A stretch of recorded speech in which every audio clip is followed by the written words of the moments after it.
할렐루야. 아멘. 오늘 우리는 이 긴 본문을 읽었습니다. 이 긴 본문을 읽었는데, 아시다시피 본문이 길다고 말씀이 긴 것은 아닙니다.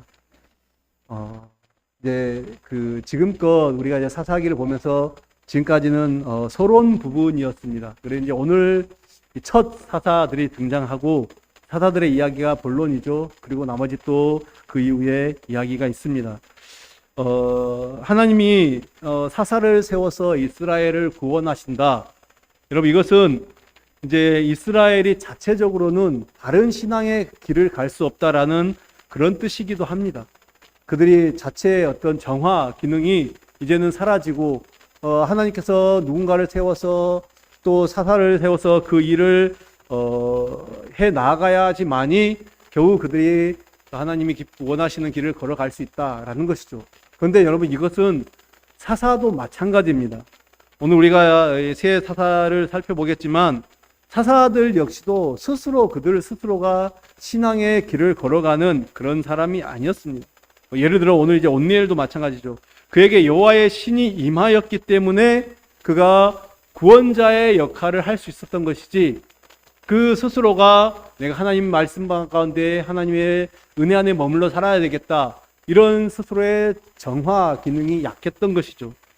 모든 것이 다 하나님의 손에 달렸던 것입니다.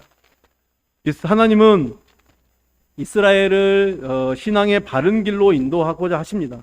여러분, 이스라엘이 신앙의 바른 길이 무엇이겠습니까? 지금 가나안 땅에서 살아가는 그들의 신앙의 바른 길은 약속의 땅인 그 가나안 땅에서 하나님의 자녀로서의 삶을 살아가는 것이죠. 그곳 백성들에게, 그 민족들에게 다 쫓아내지 않은 그들에게 하나님이 누구신지를 보여주는 그런 삶을 살아야 했던 것입니다. 그것이 바로 제대로 된 신앙생활이죠. 여러분, 우리가 세상 속에서 살아갈 때 우리 역시 마찬가지입니다. 하나님의 사람으로서 믿지 않는 사람들, 수많은 관계를 하고 있는 그런 사람들에게 우리는 하나님의 자녀로서의 삶을 보여줘야 됩니다. 내가 어떤 삶을 살아가는가를 통해서 그들에게 하나님을 보여줄 수 있어야 됩니다. 믿는 사람을 만나든 믿지 못하는 사람을 만나든 우리는 하나님을 보여줘야 됩니다. 그런데 이스라엘이 여호와를 증거하기 위한 삶이 아니라 자신들의 유익과 또 자신들의 만족, 자신들을 위한 삶을 살 때 하나님은 그 자신들을 위한 삶이라는 결국 우상 숭배하고 하나님의 말씀을 저버린 삶이지 않습니까? 그럴 때 하나님은 결국에 그들을 징계하시고 사사를 등장시키는 것입니다. 우리가 잘 알듯이 이 이스라엘이 왕정 시대가 들어서기 전에 이 최고의 어떤 이스라엘 지도자는 사사들입니다. 이제 여호수아 이후에 이스라엘이 이제 어떤 한 사람의 탁월한 지도자를 하나님께서 더 이상 세우지 않으셨습니다.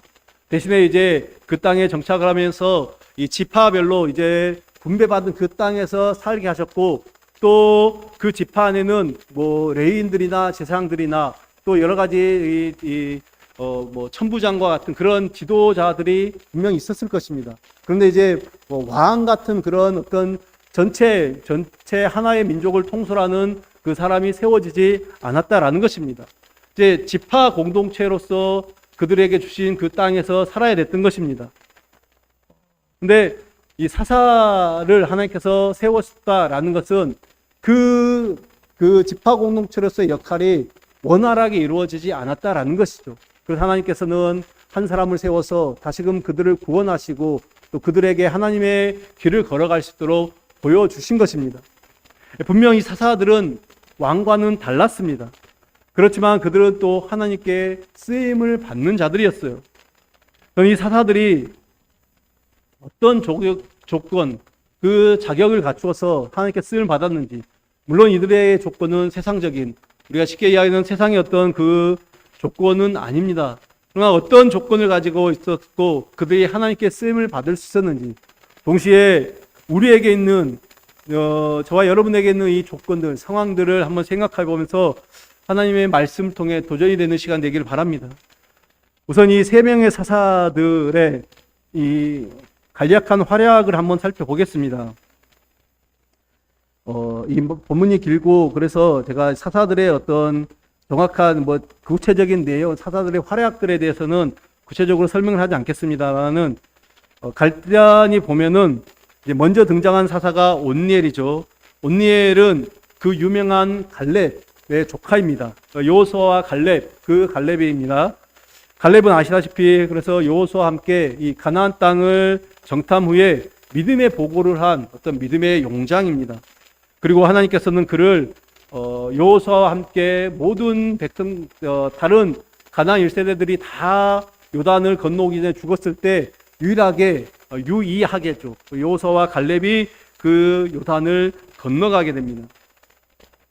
따라서 그의 조카인 온니엘의 가정, 오늘날로 따지면은 어떤 신앙 배경이 굉장히 좋은 믿음의 가정이다라고 말할 수 있을 것입니다.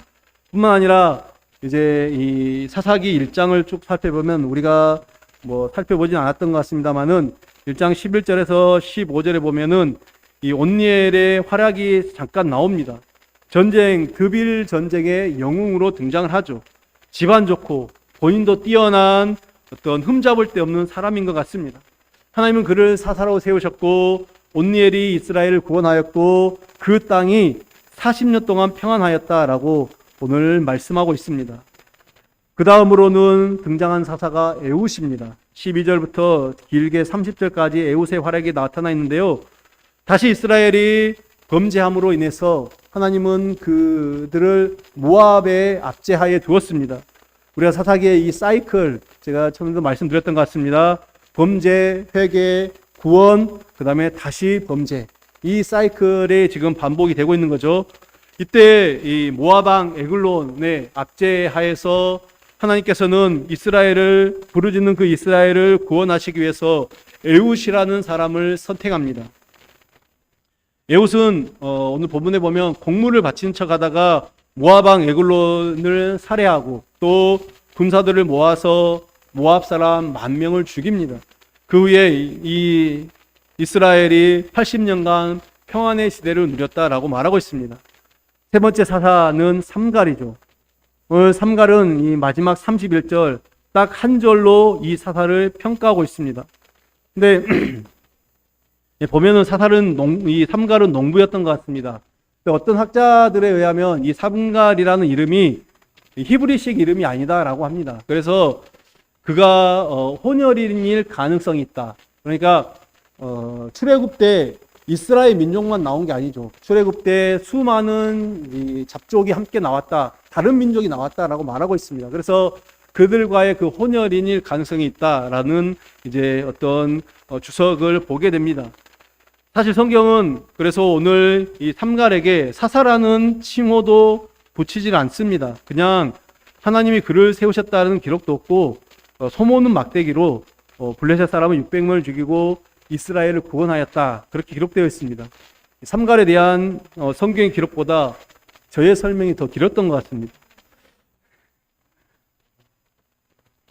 이렇게 세 명의 사사를 보면은 서로 다른 배경, 서로 다른 특징을 가지고 있습니다. 근데 하나님은 이들의 무엇을 보시고 사용하셨는가? 하나님의 도구, 당신의 도구로 사용하셨는가? 하나님은 어떤 사람들을 쓰시는가? 오늘 우리가 그 본문을 통해서 살피기를 원하는데요. 정말 그래서 이 질문은 오늘 우리 이 시대 우리 그리스도인들에게 도전을 주는 질문이다라고 생각을 합니다.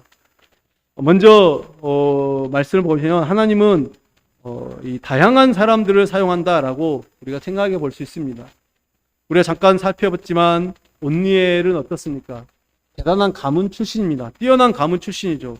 가문 훌륭하고 용감하고 그가 가문뿐만 아니라 신앙의 어떤 배경뿐만 아니라 자신도 역시 용맹한 탁월한 재능을 가진 사람이었습니다. 당연히 하나님께서 이런 사람들을 쓰실 것입니다. 반면 에훗은 어떻습니까?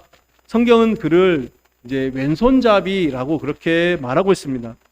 근데 이제 이 왼손잡이라는 말은 사실 이제 그 논란이 좀 있는데 먼저는 이제 쉽게 말하면은 이 사사기 20장 쭉 보면은 20장에 보면 이제 그 베냐민 지파들이 왼손잡이가 많았습니다. 그래서 베냐민 용사들이 왼손잡이가 많았기 때문에 그 베냐민 지파 출신인 에훗도 단순히 왼손잡이였을 가능성도 있습니다. 뭐 그렇게 생각할 수도 있죠. 그러나 또 어떤 학자들은 이 말, 왼손잡이라는 이 말을 이제 오른손을 사용할 수 없는 사람, 그러니까 오른손에 장애가 있는 사람, 그것을 뜻한다라고 말하기도 합니다. 뭐 오늘날 우리 중에도 이제 왼손을 사용하는 사람들이 많습니다. 일부는 양손을 사용하기도 하더라고요. 그래서 뭐 이제 오히려 이 양손을 편하게 사용하는 그런 분들도 많습니다. 이런 것들이 오늘날에는 뭐 흠이 되지 않죠. 근데 이제 뭐 아마 여기서 왼손을 쓰는 분들도 그런 경험을 하는지 모르겠습니다만은 저도 이제 어린 시절에 주변에 이제 왼손을 쓰는 사람들이 있었습니다. 그러면은 인정을 받지 못하는 거예요. 주변에 자꾸만 뭐 왼손을 쓰면 식사를 할 때 왼손으로 하면은 어른들한테 혼이 나는 겁니다. 뭐 물건을 주거나 받을 때 왼손이 먼저 나오면은 버릇없이 왼손으로 나온다고 이렇게 혼이 난 적을 제가 많이 봤습니다. 어쨌든 이 에훗이 이 왼손을 사용했다라는 것은 이제 어떤 것인지는 정확히 알 수 없으나 전혀 하자가 없는 사람이다라고 말할 수 없다라는 것이죠. 또 오늘 세 번째로 등장하는 삼갈은 어떻습니까? 성경은 삼갈이 어디 출신인지 말을 하지 않습니다. 출신 배경도 아리송하죠. 전쟁을 할 수 있는 도구가 없었을 정도로 가난했는지 어쩌는지는 모르겠지만은 소모는 막대기, 그 막대기로 싸움을 했다라고 기록하고 있습니다. 온니엘이나 에훗이나 삼갈, 정말 세 명 다 비슷한 부분을 찾아볼 수 없습니다. 유일한 공통점은 그들이 하나님께 쓰임을 받았고 이스라엘을 구원했다라는 이 하나밖에 없는 것 같습니다. 저는 이 세 명의 사사들이 오늘 우리 그리스도인들의 어떤 축약이다라고 생각을 합니다. 여러분, 우리 뭐 이 자리에도 다양한 우리의 부류의 사람도 있습니다. 우리 중에는 비교적 연세가 있으신 분들도 있고 또 우리 젊은 청년들도 있습니다. 우리가 가진 여러분들이 가진 학력도 천차만별이고 또 가정 형편 모든 상황들이 다 다릅니다. 그럼에도 불구하고 우리가 모두가 하나의 공동체로 또 하나님께 쓰임을 받고 있습니다. 여러분, 하나님께 쓰임을 받는 데 있어서 어떤 획일화된 기준이 있는 것은 아니죠. 그래서 자타가 공인할 정도로 정말 탁월한 능력을 가진 사람, 그 자격을 갖춘 사람도 있습니다. 반면에 자타가 공인할 정도로 탁월하지 않는 그런 사람도 있습니다. 하나님은 이 모든 사람들을 적재적소에 활용하셔서 사용하시고 하나님의 뜻을 펼쳐 나가십니다. 그래서 교회에서 보면은 또 늘 앞장서서 뭔가를 일을 추진해 가는 사람이 있는 반면에 또 뒤에서 묵묵히 따라오며 또 앞에서 하지 못했던, 앞에서 보지 못한 것들을 뒤에서 챙기며 나아가는 사람들이 있습니다. 여러분, 성경을 또 마찬가지죠. 성경을 보면은 이제 크게 쓰임을 받았던 이 인물들이 있습니다. 그런데 특별히 이제 대조적인 두 인물을 우리가 보게 되면은 베드로와 바울, 우리가 생각해 볼 수 있을 것 같습니다. 베드로와 바울은 전혀 정말 이 반대의 부류의 사람이다라고 생각합니다. 바울은 당시 최고의 학벌을 자랑하고 있고 또 로마 시민권자이고 또 이 바리새파로 정말 율법에 탁월한 그런 가르치는 그런 어떤 탁월한 자였습니다. 베드로는 이와 정반대의 사람이다라고 말할 수 있습니다. 제대로 배운 것이 없고, 물론 베드로의 그 배움이 어떠했다 성경은 그렇게 말하지 않습니다만은 갈릴리 어부 출신이다, 갈릴리 출신이다라는 것만으로도 그렇게 이해할 수가 있습니다. 어부를 무시하는 것은 아닙니다. 그렇지만은 베드로는 누가 봐도 그런 모습이었습니다. 그런데 두 사람 모두 다 위대한 하나님의 사람들입니다. 그럼 베드로가 설교할 때 3,000명, 5,000명이 회개하고 돌아오는 역사가 있었습니다. 어떻게 보면은 많이 배우고 정말 탁월한 지식을 가지고 있는 바울이 설교할 때 이런 역사가 일어나야 되는 게 맞는 것 같습니다. 그러나 바울이 설교할 때 한 번도 한꺼번에 3,000명이, 5,000명이 회개해서 돌아왔다, 그런 이야기가 없습니다. 오히려 어떤 때는 바울이 설교할 때, 바울이 복음을 전할 때 사람들이 더 핍박하고 또 겨우 두세 사람 몇 명밖에 돌아오지 않는 경우도 우리가 볼 수가 있습니다.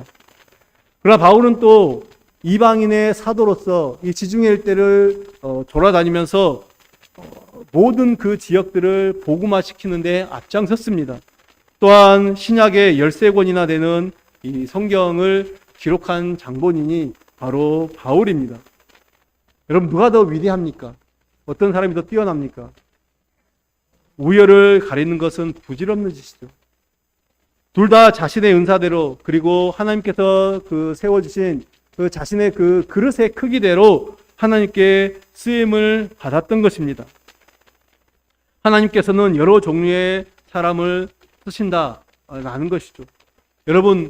여러분은 어떻게 쓰임을 받고 있습니까? 우리는 어떻게 쓰임을 받고 있습니까? 나는 아무것도 없고 그냥 겨우 예배만 참석한다. 혹시 그렇게 생각하십니까? 아니요. 여러분들도 분명히 하나님께서 사용하고 계십니다.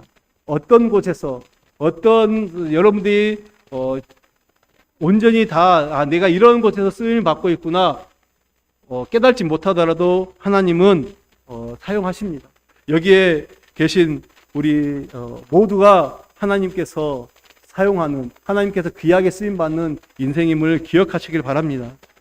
그래서 하나님의 늘 쓰임을 받는 다양한 곳에서 다양한 형편으로 다양한 상황으로 쓰임받는 우리 인생이 되기를 바라겠습니다. 두 번째, 하나님께서 쓰시는 사람은 전적으로 순종하는 사람입니다. 이건 너무나도 중요합니다. 다시 세 명의 사사들의 이야기를 보면은, 이들의 기록을 보면은 하나님께서 부르실 때 불순종했다, 거절했다라는 말을 찾아볼 수가 없습니다. 온니엘도 마찬가지고요. 하나님께서 세우셨으며 여호와의 영이 그에게 임하였다라고 기록하고 있습니다. 에훗 마찬가지죠. 불순종했다라는 기록이 없습니다. 여호와께서 부르짖는 자라 이스라엘을 위하여 한 구원자를 세우셨는데 그가 에훗이다. 삼갈도 마찬가지죠. 삼갈에 대한 이 기록이 워낙 짧기 때문에 뭐라고 말씀을 드리기는 그렇지만은 그가 어쨌든가 순종했기 때문에 하나님은 그를 사사로 세우신 것입니다.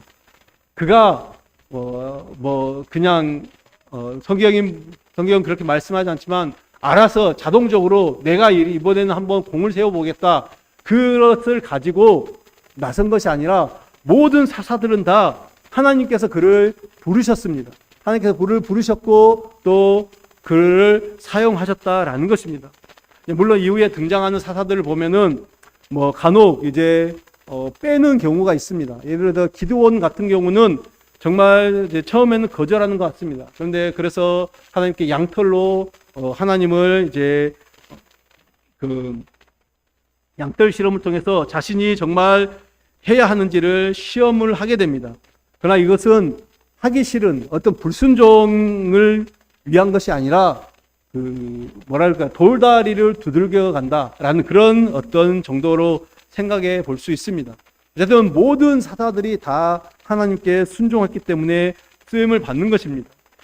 여러분, 하나님 앞에 쓰임을 받는다, 하나님이 사용한다는 것에서 가장 우리가 최우선 자격은 바로 이 순종이죠.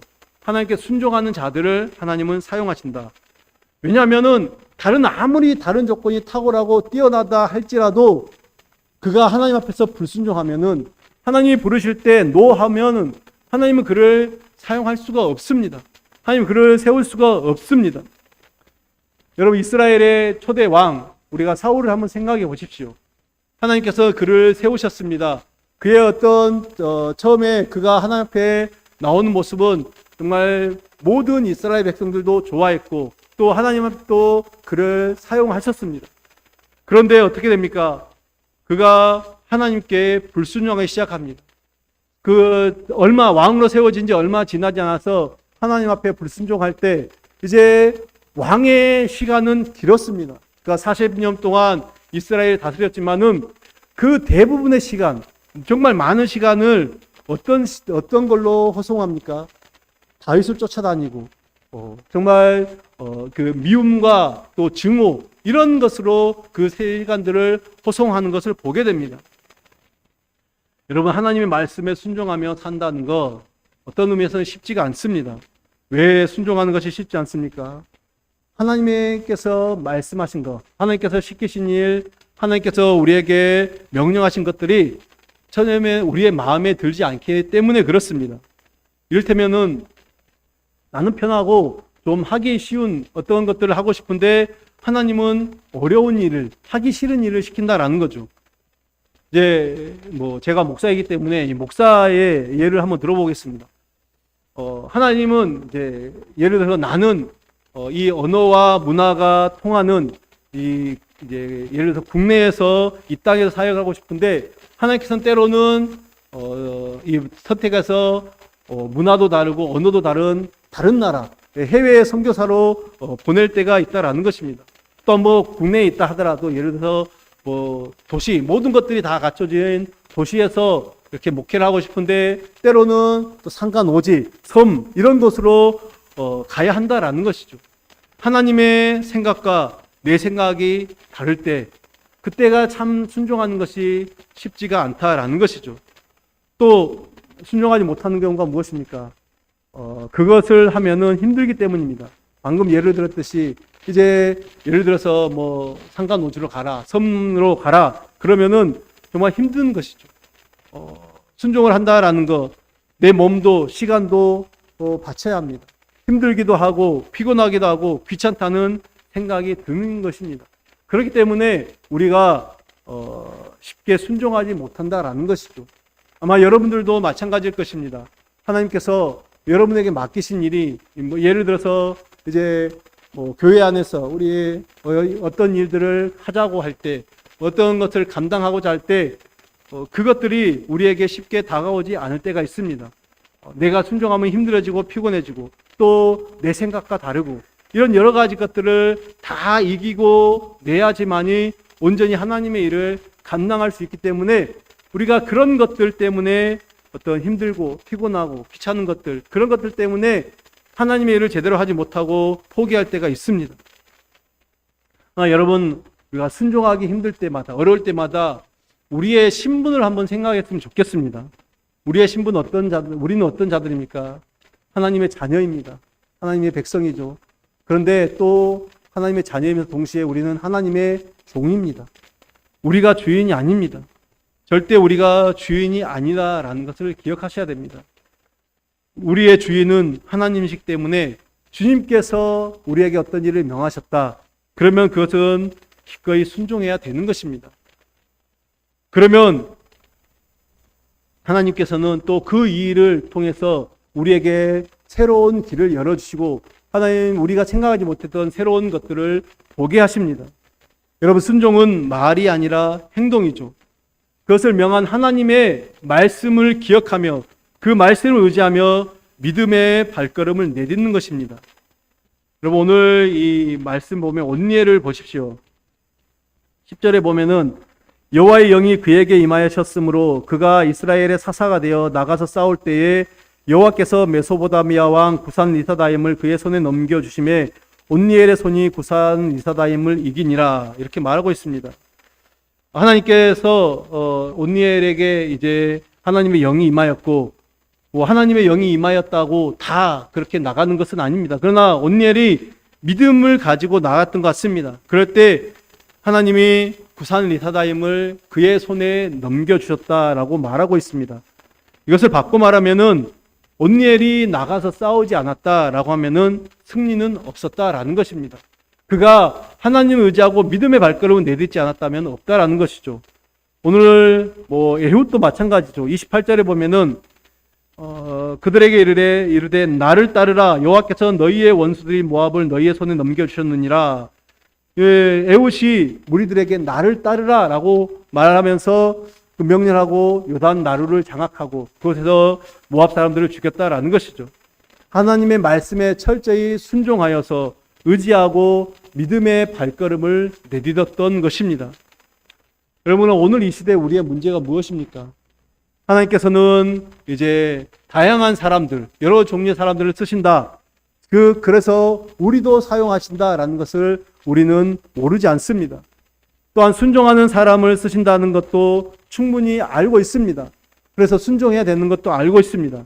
근데 문제는 이제 이 모든 것들을 알고 있지만 믿음으로 과감하게 발걸음을 내딛지 못한다라는 것이죠. 마음 먹고 순종의 길을 다짐했다가도 이것저것 우리에게는 걸리는 것이 참 많습니다. 뭐 쉬운 예로 건강이 우리의 발목을 잡기도 합니다. 또 우리 어떤 직장이나 사업이 우리의 발목을 잡기도 합니다. 우리 자녀들, 우리 손주들, 또 여러 가지 우리의 그 상황들이 우리의 발목을 잡습니다. 그래서 뭔가를 좀 하려고 하는데 그런 것들이 자꾸만 눈에 밟히고 걸리기 때문에 못하게 되는 것이죠. 이것저것 걸리는 게 너무 많다라는 것입니다. 여러분 누가복음 14장에 보면은 예수님의 비유가 나옵니다. 큰 잔치 비유가 있습니다. 어떤 사람이 큰 잔치를 베풀고 이제 사람들을 초청을 했습니다. 그리고 나서 이제 잔치 당일이 되어서 다시 한번 종들을 보내서 사람들을 처음에 초청한 사람들을 오라고 합니다. 그런데 초대를 받은 사람들이 다 어떻게 이야기합니까? 한결같이 거절하죠. 그래서 어떤 사람은 나는 밭을 샀기 때문에 그것을 돌아봐야 된다. 나는 소 5개를 사서 지금 그것을 시험해야 된다. 나는 장가 들어서 갈 수 없다. 그러면 그럴듯한 핑계입니다. 어쩔 수 없는 그런 상황이다라고 그렇게 말을 합니다. 잔치에 응할 수 없다라고 하는 사람들, 그 모든 사람들은 정말 어쩔 수 없는 그런 상황인 것 같습니다. 근데 모두 다 자신의 상황, 그 자신의 형편이 우선이다라는 것이죠. 이 시대 우리가 핑계하는 것과 별반 다르지 않습니다. 나를 바라보니까, 내 지금 형편과 처지를 바라보니까 나는 하나님의 일을 할 수가 없습니다. 나는 교회 일을 감당할 수가 없습니다. 나는 이런 일을 할 수가 없습니다. 그러나 여러분 자신의 형편과 처지를 돌보지 않고 주님의 말씀에 순종하고 믿음의 발걸음을 내딛었던 모든 사람들 하나같이 주님 앞에서 온전히 쓰임을 받았습니다. 뿐만 아니라 주님의 일을 감당했을 뿐만 아니라 그들의 어떤 개인적인 어떤 그 가정이나 나머지 모든 일들도 하나님께서 해결해 주신다라는 것입니다. 여러분 우리가 그것들을 기억하셔야 됩니다. 내가 순종하고 내가 하나님 말씀에 비추어서 걸어가면은 우리 인생의 모든 문제들 하나님께서 반드시 해결해 주신다라는 것이죠. 여전히 그 일 때문에 내가 고민하고 여전히 그 일 때문에 내가 주저앉게 하지 않는다라는 것입니다. 믿음의 발걸음 내딛고 도약을 하면 할수록 하나님은 더 하나님 앞에 집중할 수 있도록 우리에게 은혜를 부어주시는 분입니다. 나 같은 사람 하나님 쓰실까 고민하지 마십시오. 나이, 학벌, 은사, 어떤 신앙의 연수 이런 모든 것과 상관없이 우리는 하나님께 부름받은 자들입니다. 그리고 무엇을 하든지 하나님께서 우리에게 맡겨주십니다.